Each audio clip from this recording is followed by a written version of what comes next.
¿Por qué la comunidad, cómo usted explica que la comunidad internacional y la comunidad europea en particular no reacciona frente al genocidio que se está desarrollando en, en la indiferencia general del mundo de los líderes sociales, defensores del medio ambiente, de derechos humanos, de los que luchan contra la minería ilegal, etcétera? ¿Cómo lo explica? La respuesta es negocios y Ujú, geopolítica, pero digamos, Colombia ha habido dos genocidios articulados entre sí. El de los años 48-64.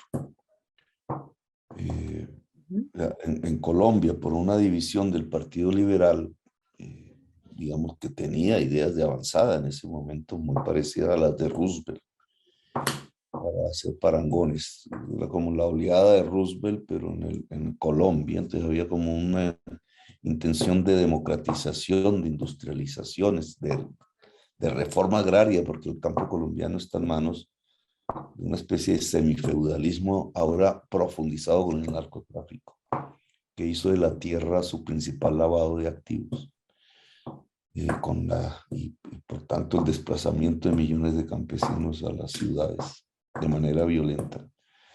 Cuando el Partido Liberal se divide en el año 46, sube un partido conservador que estaba muy impregnado en ese momento de las ideas fascistas europeas. Se había aliado realmente con Franco, ese era su gran estandarte, pero también con Mussolini y Hitler unos años antes.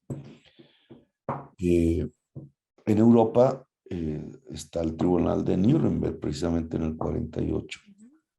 Juzgan a los derrotados, a los de Mussolini y a los nazis, pero no a Franco. Franco sobrevive sobre la base de una estrategia que le permitió pues, décadas de poder. Franco demuestra que ha derrotado el comunismo, que eran los republicanos españoles, y que está dispuesto a aliarse irrestrictamente al nuevo poder, los Estados Unidos, en la Guerra Fría. Y ese discurso lo compra, digamos, lo compra Europa y lo compra pues, el nuevo poder, que es Estados Unidos. Y eso lo aprendió el Partido Conservador Colombiano, porque sabían que en escala colombiana también había subido el fascismo en el año 48 al poder. Desencadenó un genocidio igual que en Europa, pero en vez de judíos o comunistas, que en Colombia no eran muchos, lo desató contra los liberales, contra el ujú. liberalismo, que era rural, asesinó a su principal dirigente que hubiera podido ser presidente, Jorge Eliezer Gaitán. Frenó todas las reformas democráticas que el liberalismo había impulsado y entró en una etapa que no se diferencia en nada del fascismo europeo. A sangre y fuego mataron cerca de 300.000 campesinos de una población de 11 millones. ¿Y cómo lo lograron? Digamos, cuando había un tribunal de Nuremberg, funcionando incluso. Lo lograron con la misma táctica de Franco, es decir, volverse aliados irrestrictos de nuevo poder que era Estados Unidos. Y por eso terminamos yendo a la guerra en Corea, por ejemplo. Creo que no sé cuántos latinoamericanos fueron, pero nosotros terminamos con un batallón allá. Y esa fue la forma como nunca hubo un juzgamiento a los fascistas colombianos, que mataron 300.000 colombianos. Nunca ese episodio, digamos, se juzgó. Terminó todo en un frente nacional. El Partido Liberal realmente se rindió bajo sus banderas. Se intercambiaron el poder con los conservadores, se olvidó el pasado, no volvieron a hablar de Franco, pero digamos quedó un gobierno muy de características autoritarias con la Constitución de 1886, que a la postre nosotros derogamos. Contra eso fue que nosotros nos levantamos en armas. Y eso fue lo que realmente acabamos, pero inmediatamente pasa esa fase. De ahí surgieron guerrillas liberales y una de ellas fue la FARC. Viene el otro genocidio, que es el que se crea con la Constitución del 91, un poco para ponerlo en narrativa. La Asamblea Nacional Constituyente del 91 deroga la Constitución de 1886. No lo habían podido hacer los liberales, era una constitución autoritaria y bajo ella se generó el fascismo y el genocidio de la primera fase. En el esfuerzo de destruir la Constitución de 1991 y su nueva fase modernizadora, democratizadora, entonces surge la alianza del poder político que venía de esa fase que nosotros llamamos tradicional, que venía de la fase franquista, con los paramilitares narcotraficantes. Y surge el segundo genocidio. ¿Por qué tampoco este segundo genocidio que mata a 200,000 colombianos no es castigado internacionalmente hasta la fecha? Acaba el fiscal de la Corte Penal Internacional de llegar a Colombia archivando el proceso que creo que era por asesinato de jóvenes en las últimas manifestaciones, desconociendo toda esta historia que amerita una investigación a fondo, digamos. Pues mucho de eso ya no es competencia de los actuales tribunales. Pero, ¿por qué, por ejemplo, Europa nunca ha roto relaciones con este tipo de gobiernos genocidas? Y la respuesta es negocios. Digamos, aquí no solamente la élite colombiana llena de sangre y cocaína ha aprendido que con los Estados Unidos se puede tratar si se matan comunistas, sino que también ha aprendido que con Europa se puede tratar si se protegen sus multinacionales y se les entrega petróleo y carbón. Y vimos la declaración de Macron cuando recibió a Iván Duque hace una semana, diciendo que compartimos los mismos valores. Pues imagínate, imagínate lo que significa eso, digamos. Yo no creo que Macron desconozca, porque Yo tampoco creo que las élites políticas aquí desconozcan. hay gente experta en el caso colombiano dentro de la Cancillería francesa, etcétera, que saben. Muchos senadores, digamos, no es un tema, muchos escritores, además investigadores franceses han tratado de analizar la realidad colombiana. No es un tema desconocido para Macron, pero es un De los tema... políticos sí, pero de la ciudadanía, de la gente sí, es desconocido. Sí, claro, porque nosotros no estamos, digamos, cuando aparecemos en las imágenes de televisión, que es el principal órgano de difusión, pues aparece en general una masacre, pero nunca se explica por qué eso. Pues la imagen que habrá ya es que hay unos salvajes matándose entre sí, o que es el producto de la guerra comunista, que ya no existe en el país, o del narcotráfico, pero sin analizar, porque ya Colombia no la vuelven sinónimo de café, sino de cocaína.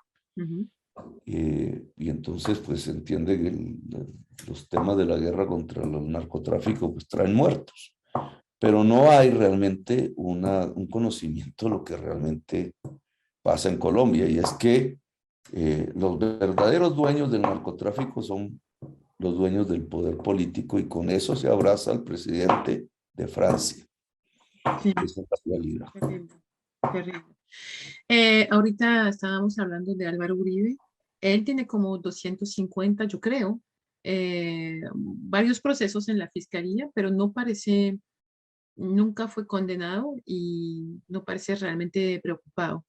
¿Qué está pasando con estos procesos? Hay mucho temor, digamos, todo el mundo en Colombia, tanto los que apoyan a Uribe, que son muchos todavía, ha disminuido, ha caído su popularidad, Sí. como quienes no lo apoyamos, pues sabemos quién es él, qué representa él, que no es el poder político en sí mismo, sino que es todo este engranaje oscuro que mata. Uribe, cuando configura las Convivir en Antioquia, que llegas a nacer 20,000 hombres armados, que era por decreto, es decir, son legales, jurídicamente hablando, Pero si tú haces un análisis, que fue mi debate del 2007, mostrarle a Colombia eso, y si coges las directivas de todas esas convivires, que eran cooperativas de seguridad, que aparentaban ante los medios de comunicación ser campesinas, como una especie de autodefensa, y ese fue el nombre que escogieron después, contra la guerrilla comunista. Sí. En realidad eran grandes hacendados,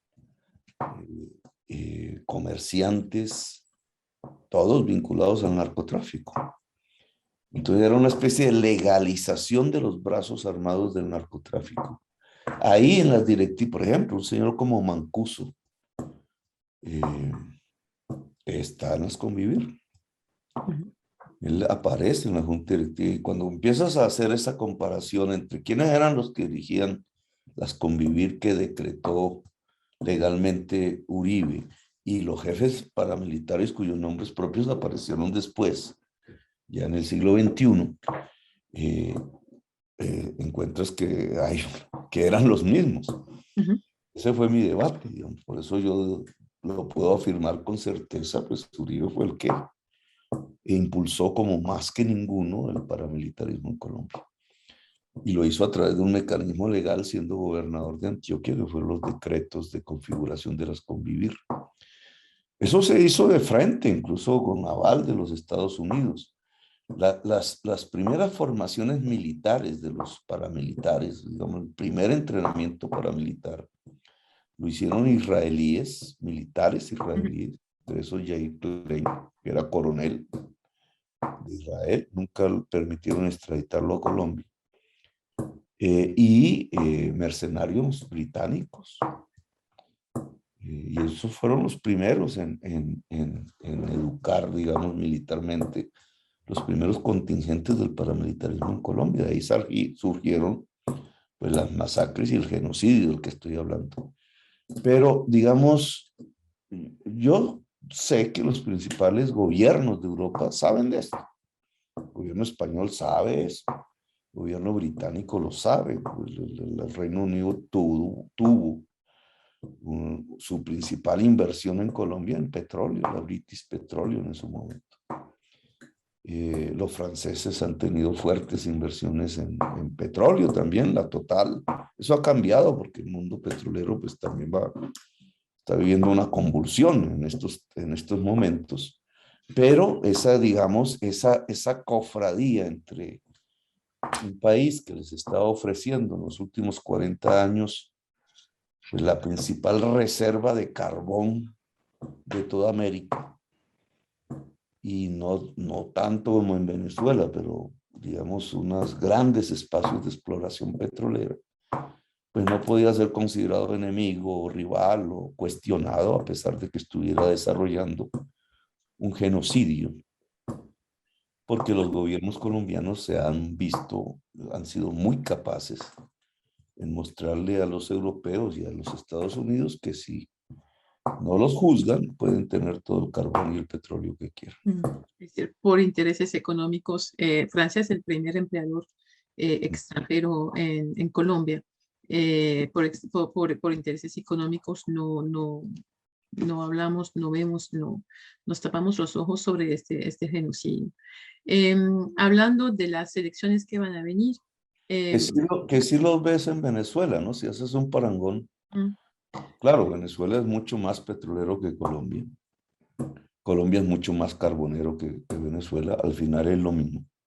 Esa esquina es una de las grandes fuentes mundiales de combustibles fósiles junto al Medio Oriente. Entonces, pero en el lado venezolano no tienes aliados de los países occidentales europeos ni Estados Unidos. Y entonces allí sí hay dictadura. Allí sí hay procesos en la Corte Penal Internacional. Allí sí hay mediáticamente una denuncia. En Colombia no. En Venezuela nunca ha habido un genocidio. En Colombia sí. Pero la diferencia de trato es fundamental porque el gobierno colombiano es el aliado de los países occidentales de Europa y de Estados Unidos y el venezolano no, y eso cambia completamente el relacionamiento político. Cambiando un poquito de tema, ¿usted nos podría hablar de la Colombia humana? Es decir, cómo se puede definir en algunas palabras este movimiento político y también hablarnos de otra cosa que es el pacto histórico. El pacto histórico es que, pues, por ejemplo, tengo entendido que una facción del sector, del Partido Liberal se juntó al pacto histórico. ¿Y cómo eso funciona? ¿Quién decide quién entra? ¿Cómo, Bueno, si nos estamos puede- viviendo dos grandes crisis, una interna colombiana propia, local, llamémosla así, que es la caída en popularidad del uribismo, y básicamente con un gobierno muy incapaz, que es el del actual presidente Duque. Ha arrojado unas estadísticas dramáticas que toda la población está sufriendo en estos momentos. Eh, el hambre, física hambre, aumentó en Colombia hasta alcanzar casi la mitad de la población. Eso, no, eso antes era el 20%. No, no es que hubiéramos superado la pobreza, pero ahí en un solo año el estilo de política económica del gobierno, aprovechando el COVID, generó una concentración de riqueza enorme en los dueños de los bancos y una absoluta displicencia con una población que ante la pandemia pues no podía trabajar, etcétera, y literalmente fueron arrojadas al hambre. Yo estuve recorriendo Italia en medio de la pandemia, enfermé allí, mirando las estadísticas de Estados Unidos, y realmente uno no encuentra, a pesar de todo el sufrimiento que hemos tenido todos, el que, por ejemplo, las cifras de pobreza de Europa se hubieran aumentado espectacularmente. Pues porque hubo muchos dispositivos económicos y Una políticos. política, digamos, económica, nada ortodoxa, pues, si lo comparamos con la de un año antes, pero que sirvió para amortiguar quiebras de empresas y hambre. La gente de alguna manera pudo sobrevivir en las cuarentenas. Y en Estados Unidos incluso las estadísticas muestran disminución de la pobreza a través de emisión fuerte y irrigación de esa emisión en los hogares. Eso lo hizo Trump, por muy de derechas y por muy distanciados que estemos de él, realmente pues él no dejó a su población hambrienta. Y en el este asiático, todos estos países hicieron un esfuerzo similar. En cambio, ves las estadísticas de Colombia y lo que encuentras es una gran transferencia de dinero público y de endeudamiento, pues en el fondo también es dinero público, a la banca privada, son 5 banqueros, y prácticamente un esfuerzo marginal en ayudar a pequeñas empresas, que en Colombia son la mayoría. Está el puesto de trabajo en la pequeña empresa, no están las grandes. Y a la población que no está ni siquiera ampliada en términos de que pudieran comer. Entonces las estadísticas son pavorosas. Hay ciudades que yo llamo las ciudades del hambre porque nunca llegó una ayuda del gobierno y la gente entró en con la caída del precio del petróleo el año pasado y por tanto del carbón, toda la arquitectura, digamos, con que se había montado el uribismo se desplomó. Aumentó, por tanto, la inseguridad diaria, cotidiana, la delincuencia común y las masacres empezaron a arreciar. Y en general, digamos, todo el clima de la sociedad colombiana es de mucho pesimismo y tiene un costo político en términos de que el uribismo se desplomó en las encuestas. Y esa es una crisis. La otra crisis, que ya no es propiamente local, pero que nos toca, es precisamente la del carbón y la del petróleo. Es decir, cualquiera que sean las consecuencias de Glasgow, la humanidad sabe que no puede seguir con el petróleo y el carbón. Y eso coloca a Venezuela y a Colombia, que dependemos, Venezuela desde hace un siglo y Colombia desde hace 40 años, del carbón y el petróleo, nos coloca en la inminente circunstancia de variar nuestro esquema económico. Y entonces la palabra cambio se vuelve hoy, digamos, la palabra central de la política, cambiar. Y en eso, pues, la persona que se identifica más con la posibilidad de cambiar, para la sociedad colombiana soy yo, por todo el pasado, digamos, y eso me pone ya en las circunstancias de encabezar las encuestas, etcétera. Eh, y una competencia por quién es el cambio en Colombia, que va a ser como la justa electoral que se avecina. Que es una situación interesante porque yo sí creo que una política, y ahí yo traté ya con la caída del M-19, siendo joven, 33 años, yo me fui a estudiar, no había salido realmente de mi país.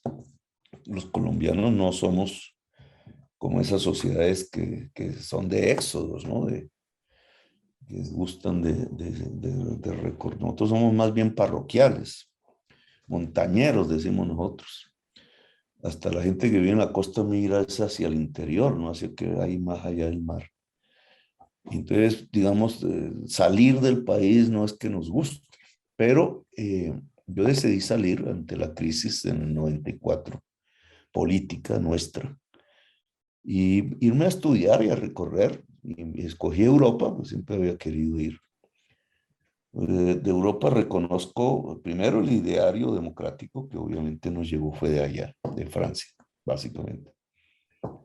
Las revoluciones que hicimos contra los españoles en América Latina las hicimos con los libros franceses. Y eso genera, digamos, un puente ahí histórico. Y segundo, con toda esta caída del mundo soviético, etcétera, pues yo quería mirar en la base misma de lo que estaba aconteciendo en Europa, si había como la construcción de un nuevo pensamiento, ya pensaba yo. Entonces me metí a una universidad, ya un poco con edad avanzada, pues mis colegas, mis compañeros eran muy jóvenes para mí. Y, y allí pues encontré la Europa multifacética, digamos, la de las... Yo estuve en Bélgica y no era sino salir a la calle y habían 130 nacionalidades diferentes. Estaba el mundo ahí. Ujú. Y en la universidad, pues obviamente, fui a Lovaina, que ha hecho un esfuerzo en ver el mundo y de tener el mundo dentro de sus aulas. Y entonces para mí fue muy interesante después de salir de la tortura, de las cárceles, de las montañas colombianas en la insurgencia y de tener la derrota, digamos, de política del M-19, pues encontrarme con ese otro mundo que para mí no existía. Y allí encontré, digamos, un tipo de pensamiento de lectura que ya se iba metiendo, era con el tema ambiental, la enorme contradicción entre el capital y el medio ambiente. Y al retornar a Colombia, era de los pocos que tenía ese tipo de narrativa, llamémoslo así. Y eso me sirvió mucho porque eh, ya al interior del polo, ya en medio de mis debates, aunque el esfuerzo de la denuncia contra el paramilitarismo fue lo que copó mi actividad intelectual y física prácticamente, entonces el medio ambiente se me quedó un poco relegado. Una vez pasó toda esa fase y, y entré en mi candidatura a la alcaldía de Bogotá, yo recogí eso, digamos. Quizás soy el primer político que haya mencionado, eso hay que investigarlo un poco, puedo equivocarme, pero quizás soy el primer político colombiano en mencionar la palabra cambio climático. Y adecué todo mi programa para la ciudad de Bogotá, que es una gran ciudad del mundo, casi 9 millones de personas ahí, desde la perspectiva un poco balbuciante, porque no era que tuviéramos mayores instrumentos de lucha contra el cambio climático y adaptación y nuevas ciudadanías, que es un tema que yo he venido explorando básicamente con los libros de Ernesto Laclau y Mouffe, que es belga. Porque a mí me gusta, digamos, nunca he abandonado el estudio de la filosofía, siempre la mantengo Siempre he pensado que la idea de Marx de la praxis es correcta. Es decir, de que no se puede cambiar el mundo sin teoría, pero tampoco que la teoría pueda estar aislada de la práctica misma del cambio del mundo. Entonces, siempre he tenido ese criterio de no dejarme llevar al pragmatismo político o de quedarme en simplemente la actividad académica, sino que las he fusionado y la experiencia en la lucha por la alcaldía de Bogotá fue como un escenario de eso. Yo tengo aquí en mi biblioteca a Foucault, leo mucho a Foucault. Lo leo y lo releo, siempre me ha parecido muy interesante. Y me ha servido mucho, porque entonces en estas sociedades donde, como Bogotá, no es realmente el conflicto obrero-patronal lo que define la política. Lo que tiene es un tisú social complejo. La fábrica casi no existe en la ciudad. Lo que tienes son pequeñísimas empresas donde no puedes diferenciar mucho socialmente el patrón de los obreros. Los obreros son los hermanos del patrón, los hijos del patrón, en su propia casa, digamos, ¿no? Es una lógica diferente. Tienes la mitad de la población a cuenta propia. Tienes unas juventudes barriales que logran contactos con el mundo cultural de vanguardia del mundo, pero están aguantando hambre en su casa, ¿no? Se conectan por el celular. Y toda esa, digamos, hizo que Foucault, que yo creo que nunca se imaginó un mundo así, pero ayuda a entender. Y básicamente Negri, un italiano que poco se conoce en Italia, me di cuenta, pero que aquí sí lo leemos mucho, y Ernesto Lacroix, un argentino que venía del marxismo clásico. Todo ese esfuerzo me ayudó a proponerle a grupos de activistas en Bogotá como una nueva narrativa y que realmente impregnó la mayoría social de Bogotá. Y me volví alcalde. Y desde la alcaldía tratamos de volver esas cosas realidad, hasta donde pudimos. Con tal, digamos, que fue, estábamos en el mar uribista todavía, ya un poco fracturado, pero estábamos. Teníamos la ventaja de que Santos, que era el ministro de Defensa de Uribe, pues se le había volteado, entonces había iniciado el proceso de paz relativamente con éxito con la FARC, entonces había como un clima diferente. Pero de todas maneras, digamos, cuando empezamos a implementar programas que estaban ligados al tema de la lucha contra el cambio climático, pero no lo entendían así ni en la prensa colombiana ni nada. Por ejemplo, reciclaje, algo tan simple, y tampoco marxista incluso, o transformar transporte movido por diésel a eléctrico, tratar de hacer un metro. Imagínate que Bogotá es una ciudad de 8 millones, 9 millones más allá, no tiene un metro, una sola línea, con un padecimiento de la población cotidiana subiéndose a buses para poder ir a su trabajo, volver a su casa, que puede durar hasta horas, 2 horas. Yo duro 2 horas. Es una pérdida de vida real, de calidad de vida. Un metro podría ayudar en mucho y llevamos un siglo intentando y nada. Pero es básicamente porque hay intereses ligados a viejas tecnologías, pero son intereses con poder político que lo impiden. Entonces mi discurso sobre el cambio climático chocó con todos esos intereses. Entonces las empresas privadas que llevan los residuos al relleno sanitario que produce metano, de los grandes productores de metano, el transporte en diésel. Entonces yo hablando de un metro, que logré hacer los estudios de diseño hasta el último nivel, pero lo paralizaron. Llevamos 8 años, los estudios están allá guardados. Cuando empecé a hablar de los paneles solares, todas esas cosas iban produciendo unos conflictos que llevaron al establecimiento colombiano a través del hoy embajador de Colombia ante la OEA, Alejandro Ordóñez, que es un fascista explícito, digamos, de la línea de Franco. Lo llevaron a él, tenía las normas que le posibilitaban eso en contra de la Convención Americana de Derechos Humanos. Destituirme, me destituyó. Y la respuesta inmediata de la sociedad bogotana fue la movilización social. Vivimos una época, digamos, muy interesante Yo considero ese paso por la alcaldía como un laboratorio de política pública nueva, pero de mucha resistencia al establecimiento, total, al punto que una cosa tan, no digo tan simple, porque no es simple, pero tan lógica como hacer un metro, una línea de metro, pues lo sabotearon. A la fecha no hay nada. Ujú. Y las estadísticas, porque yo precisamente por mi inclinación a la teoría, pues trato de ver si lo que estamos haciendo es, digamos, es eficaz. Y entonces miro las estadísticas que tenemos y nuestro modelo de salud, aparte de la privatización, que era básicamente preventivo y de visita a centenares de miles de hogares con equipos médicos que pagamos desde la alcaldía, pues produjo unos resultados de reducción de mortalidad infantil, materna, etcétera, indudables. Son las estadísticas oficiales, Ujú. que no las hacemos nosotros, sino el gobierno nacional.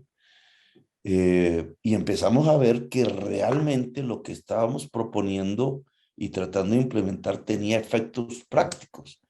La estadística de pobreza, por ejemplo, que es de lo que más me enorgullezco. Hay un concepto ahí que crearon que se llama pobreza multidimensional, que tiene que ver más con cosas que con lo monetario, con hábitat, con acceso a la salud, a la educación, y que tiene que ver más en el caso de Colombia con las alcaldías que con la nación, porque esas políticas dependen más de los municipios. Entonces, yo recibí la alcaldía con 12% de población en pobreza multidimensional. Y 4 años después entregamos la alcaldía y la estadística fue de 4,7. Es decir, que casi redujimos a la tercera parte la pobreza multidimensional. Hoy están 7,9. Ese es, volvió a subir, digamos, pero digamos, es no ocultable. Eh, claro, la prensa colombiana no saca eso, la gente no sabe eso incluso. La gente en Colombia no sabe eso. Pero lo que sí me demostró es que las políticas de lucha contra pobreza que pusimos fueron eficaces. Ujú. Y eso en las ondas populares, que no fue a través de medios de comunicación, se fue expandiendo a todo el país.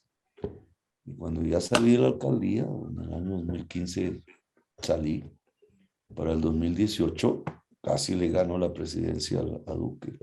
Ujú. Es probable que solo hayan ganado la presidencia porque hicieron fraude. Pero Ah, bueno, vamos ahí- a hablar también de esto para 2022. Y el pacto histórico, ¿qué nos puede decir del pacto histórico? bueno, de la experiencia de la campaña del 18, pues el Duque saca 10 millones, yo saco 8. Ahí no se pudo configurar un bloque de fuerzas. Ujú. Casi que fue al final y muy rápidamente que algunas ayudaron para intentar frenar el uribismo, pero ya fue insuficiente. Y que al final era 1 millón de votos, porque cuando hay una diferencia de 2, es que 1 millón de personas que votaron por Duque hubieran podido votar por mí y hay empate. Ujú. Y nosotros ubicamos más o menos las zonas en donde eso ocurrió. Todo el Caribe El Caribe. colombiano provincial, digamos, no de las grandes ciudades. Yo soy del Caribe, era el único candidato del Caribe. Yo veía el calor del Caribe alrededor mío. Y ganamos en todas las capitales, pero en la provincia no. Y cuando después se descubre un episodio como la de un narcotraficante que le dicen a Lía del Ñeñe, Ya, que ya, le ya. habían grabado las conversaciones y aparece es que está ayudando financieramente a Duque, pues entendimos que lo que habían hecho era literalmente recoger una costumbre colombiana que es la compra del voto, que es lo que ha permitido que el narcotráfico tenga poder. Compra el voto en efectivo Ujú. y tiene mucho dinero para eso. Y eso lo hicieron y así lograron que 1 millón de votos que nosotros considerábamos nuestros pasaran a ser de Duque.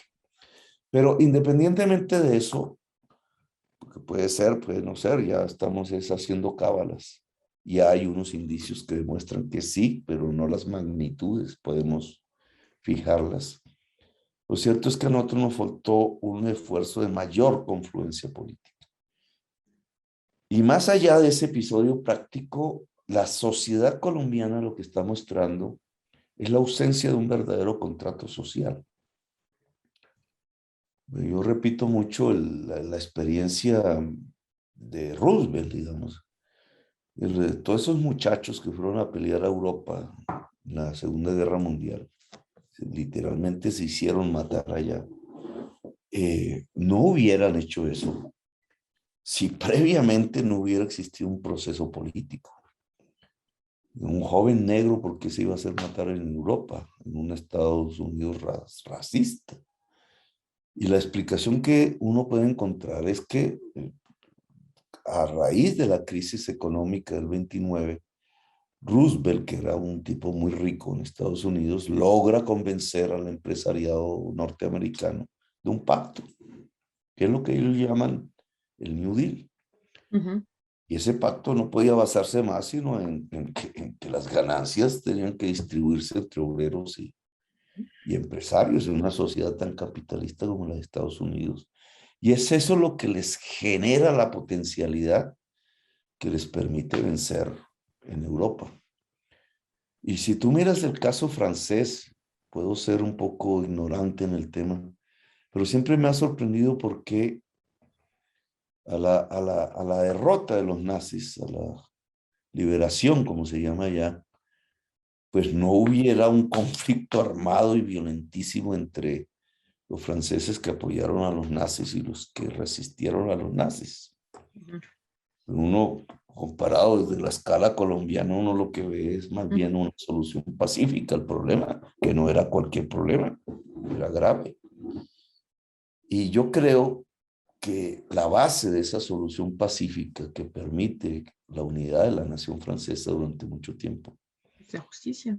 es, yo diría, el pacto también, el pacto social, digamos, todo esto que se llamó el estado de bienestar, que fue la marca europea hasta hace muy poco, que permitió que los obreros y los patrones no se mataran entre sí, digamos, que fue el escenario que realmente se abrió entre el año 17 y el 45. Y en Francia, me parece que logran construir un estado de bienestar que permite una paz social relativa, digamos. Que en mi opinión hasta ahora es que se está rompiendo, pero lo mismo observas en España a la muerte de Franco, que también había muchas razones para que a la muerte de Franco se desatara, digamos, un conflicto relativamente violento, y los españoles son capaces, con mucha dificultad por su plurinacionalismo, de un pacto. Y yo creo que todo eso tiene una base, que es el estado de bienestar. Incluso los alemanes de posguerra. Eso es un pacto, porque al final es de la ganancia de la empresa, no todo va para el patrón. Si la ganancia de la empresa vía productividad, que era lo que Marx decía que era la lógica real del capitalismo, la productividad cada vez mayor, pues esas ganancias de productividad terminan en elevar el nivel de vida de la clase obrera. Y eso no hay en Colombia. En Colombia no hay nada de eso. En Colombia tenemos todavía una especie de campo arrojado por la España feudal y esclavista. Los que gobiernan Colombia siguen siendo los descendientes de los esclavistas. El mundo laboral cada vez tiende más hacia la degradación máxima. La mitad de la población está sobreviviendo día tras día. Y es un país muy rico. Desde el punto de vista de su naturaleza, es muy rico, es de los más hermosos del mundo.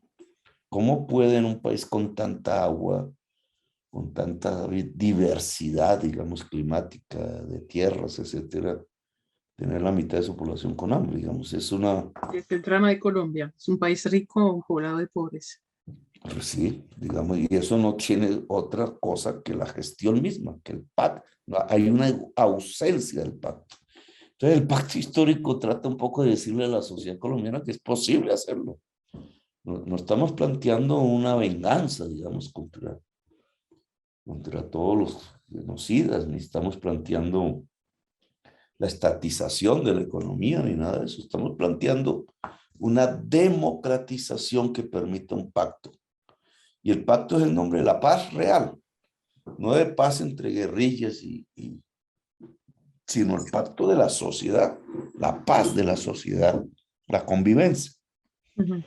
Y esa es la propuesta, digamos. Si Colombia no, porque Colombia ya hoy no puede, no hay ciudadano que no sepa que ya es insostenible la situación en la que estamos. Hay formas diferentes la gente piensa en formas diferentes de cómo superar eso. La mayoría en el sálvese quien pueda, realmente. La juventud, si le pregunta a la juventud colombiana, lo primero que piensa es irse del país. Pero en general, el conjunto de la sociedad ha llegado a la conciencia de que es insostenible las circunstancias actuales. Nadie puede ya apostar a decir, Duque, por ejemplo, propone hacer fracking para sacar más petróleo. Pero ¿qué parte de la sociedad hoy piensa que realmente si nos volvemos más petroleros, entonces vamos a tener una sociedad próspera? Ya nadie. Es decir, la propuesta que nosotros hemos hecho es hagamos un pacto para salir de ese tipo de economía, de ese tipo de sociedad y pasar a otra productiva, porque no es que sea extraño para nosotros la palabra producción, ¿no? Somos hijos de labriegos todos. Este es un pueblo más campesino que otra cosa aún, a pesar de las grandes ciudades, sigue siéndolo. Entonces la cultura laboral es parte de la cultura colombiana, aún hoy, digamos. No podríamos decir lo mismo de otras sociedades. Y eso nos permitiría perfectamente construir una economía productiva bajo las nuevas condiciones. La extensión de la educación universitaria al conjunto de la juventud, que podemos financiarlo, no necesitamos ayuda para eso. Un modelo de salud diferente, un sistema pensional que garantice la pensión cuando toque. Digamos, hay ciertas reformas que aquí suenan radicales, pero que en realidad son simples, no son una modificación real de las relaciones de producción, un abandono de relaciones de producción premodernas, la tenencia de la tierra, por ejemplo. Tú cuando llegas a París en avión o recorres Francia en avión pues tú encuentras ahí solo, claro, puede haber variado y puede uno engañarse visualmente, pero tú ves ahí un paisaje un poco artificial para mi gusto de colombiano, pero de parcelas completamente cuadriculadas, digamos, pero que te demuestran que hubo una con tendencia. colores distintas que muestran que hay culturas distintas, que no hay una monocultura como de La Palma, por ejemplo. Y hay una especie de tenencia democrática a la tierra, que yo creo que eso fue la consecuencia de la Revolución Francesa. Eso debe haber variado porque los procesos van. Ahora los chinos están comprando mucha tierra, por ejemplo, pero en Colombia tú ese paisaje no lo puedes ver. Es cierto. Es decir, y eso es también un punto de los acuerdos de paz que hay que implementar. También me imagino que eso es parte de su programa, la implementación de los acuerdos de paz. Pero los grandes poseedores de esa tierra, que es fértil, es decir, apta para producir alimentos, pero que tú ves como praderas con una vaca de vez en cuando, que no debería estar ahí la vaca porque la tierra es como para otros fines. Eso es, primero, la herencia española, digamos, premoderna. Segundo, el narcotráfico, porque entonces el narcotráfico usa esa tierra no como instrumento de producción, sino como una caja de ahorros. Eso es todo. Están guardando la renta cocainera ahí. Pero tercero, eso te produce una destrucción económica total, porque sobre eso es que se monta la agroindustria y por tanto las primeras fases de industrialización de un país. Y si esa tierra no está produciendo, pues no puedes montar ninguna agroindustria. Y la lucha por que llamamos aquí la reforma agraria, que es hacer esa tierra un instrumento productivo que viene desde que nos independizamos de España, pero que nunca hemos podido hacer, esa es la lucha central por la paz. Y está efectivamente en los acuerdos con las FARC, el primer punto, pero es lo que no, porque esos poseedores de esas tierras, que son testaferros del narcotráfico, son los que tienen el poder político. Entonces impiden a toda costa el que se pueda realizar una modernización agraria en el país. Toda la plata que ha gastado Estados Unidos en glifosato, tratando de acabar con la hoja de coca, se habla, en este momento no recuerdo la cifra exacta, pero en dólares viene a ser más o menos $1.000.000 son 4.000 millones de pesos. Más o menos gastan 10 millones. Digamos, se gastan, estamos 80 millones de pesos, viene a ser $80.000, $20.000. Más o menos ellos están gastando unos $20.000 por hectárea fumigando. Eso vale más que la tierra. Y con todo el daño que eso produce también. Más la ineficacia, porque si uno dijera que redujeron el consumo de cocaína o hay menos cocaína, bueno, no, hay más. Entonces, con ese mismo dinero se hubiera podido hacer una reforma agraria en Colombia. Y el cultivador de hoja de coca en una región remota, selvática casi, estuviese como en los campos de Francia, que los tenemos también aquí en Colombia, pero no así, sino con esas calidades incluso mayores de tierras fértiles, no estaría produciendo hoja de coca, estaría produciendo agroindustria, alimenticia seguramente. Entonces, es una irracionalidad que ha permitido que estos poseedores de la tierra, que son senadores también, que tengan el poder político, mantengan esa estructura premoderna, digamos, de la economía colombiana. ¿Qué, qué, mm, qué garantía tiene el pueblo colombiano que las elecciones de 2022 se van a desarrollar en toda transparencia y de manera limpia? Ya vemos algunos problemas. Por ejemplo, yo escuché a algunos colombianos del exterior quejarse de tener dificultad para poder inscribirse en las listas cuando por ejemplo, cuando no hay consulados móviles y que la gente tiene que ir a la capital, es decir, hacer como, no sé, para algunos 700 o 800 kilómetros para solamente inscribirse para votar. Y al contrario, yo veo muchos casos en Colombia de gente que va a votar, pero que son muertos. Y además yo vi que había una diferencia de 5 millones de población, que el DAN dice que los colombianos son 50 millones, que la registraduría dice que son 55 millones. Entonces todo esto hace como un contexto. Entonces, ¿cuál es la garantía para los colombianos que eso se va a desarrollar de una manera transparente, limpia, democrática? No hay ninguna realmente. Hay tres grandes formas de fraude en Colombia, concomitantes. Una es la compra de votos, eso es un fraude. Es toda una estructura, tiene pueblos y en zonas pobres, tiene capitanes, tiene coroneles, como una estructura de ejército de gente que mueve billete en efectivo, dinero en efectivo, y compran ya al elector y hay unas formas de control y unas tecnologías para garantizarlo. Puede haber 1.000.000, 2.000.000 de votos comprables en Colombia, con décadas de experiencia.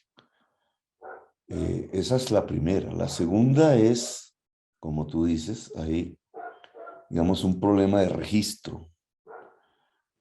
Aquí le llamamos el censo electoral.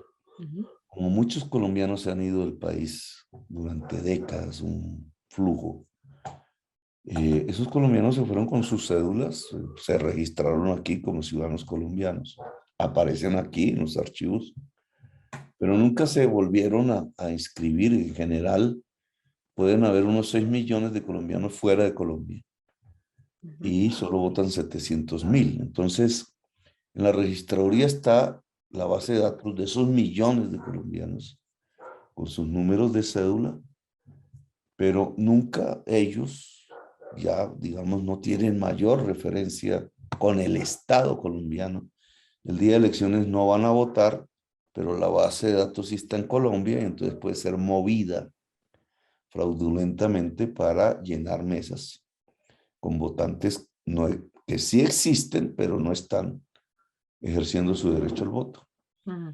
Esa es una segunda modalidad de fraude. Y la tercera es la del software de cómputo, que la justicia misma detectó y en una sentencia del máximo tribunal, el Consejo de Estado, el máximo tribunal del contencioso administrativo, ordenó cambiar el software, porque era evidente que se podía manipular. Son las tres formas de fraude. ¿Cómo podemos tratar de que disminuya al máximo? Necesitamos un ejército de 200,000 testigos electorales y jurados. Estamos en eso. Es más nuestra responsabilidad, pero podría, si lo lográramos ayudar, vale mucho. Ahí viene un problema que es la financiación de los movimientos. Y dos, las auditorías, por ejemplo, en el caso del software, las auditorías de las misiones de observación internacional. Cuando llegan las misiones de observación europeas, por ejemplo, pues eso es turismo parlamentario. En general, como es la costumbre en el Parlamento Europeo y en la Unión Europea, delegan en los españoles. Entonces, la mayoría de los que llegan son españoles. Y cuando llegan a los españoles, la mayoría son de derechas o socialistas que vienen a mirar la ciudad, pero no. Y entonces eso no es, digamos, una misión de observación electoral. Nosotros le pedimos a la Unión Europea una misión técnica de observación. Y está avanzando. Pues no sabemos si se va a concretar. Ya algunos funcionarios de la Unión Europea vinieron. Pero lo que tendrían que venir más que parlamentarios son, de cualquier color político, lo que deberían venir son expertos en algoritmos de software, etcétera, para observar las entrañas del software y detectar si tienen vacíos de iteraciones, etcétera, debilidades que pueden ser manipuladas en el cambio electoral. Entiendo. Bueno, y la última pregunta que será, ¿cuál sería su primera decisión al llegar al Palacio de Nariño si eso pasa? La primera es suspender la exploración petrolera. Se suspende en Colombia la exploración petrolera. Listo. Y usted, bueno, esa es la última. ¿Usted cambiaría el sistema para nombrar el fiscal general de la Nación? Lo tendría que hacer en este momento, en este momento tendría que haber un cambio de la Constitución, porque son 2 vueltas. Una reforma constitucional dura 2 años. Si no se hace ahora, entonces yo recibiría, si gano el gobierno, con el actual mecanismo, y una reforma constitucional duraría 2 años hacia adelante. Si tú miras entonces el cronograma, pues es difícil. El periodo fiscal se traslapa. Entonces el actual fiscal va a ser el fiscal durante buena parte de mi gobierno. Si yo cambio las reglas, el siguiente fiscal difícilmente entraría con las nuevas reglas. Supongamos que se pudiera hacer coincidir. Entonces ese ya solo estaría conmigo 1 año y medio aproximadamente. Entonces, no, el cambio tendría que hacerse ahora. Es lo mismo que pasa con la Junta Directiva del Banco de la República, que es la entidad que maneja la política monetaria. Hoy, todos los miembros de la Junta Directiva del Banco de la República son de Uribe y Duque. Se debían traslapar, pero por todo este tema que hubo de reelecciones, etcétera, y el triunfo de Uribe otra vez ahora, ha hecho que él mantuviese los que él nombró, ¿cierto? Quedasen. Y los que Duque nombra ahora, entonces hace que ellos son la inmensa mayoría, casi todos. Los de Santos desaparecieron. Y yo tendría una junta directiva del Banco de la República en manos de mi oposición. Que será un problema, indudablemente, pero son este gobierno está listando ahora van a intentar controlar la Corte Constitucional.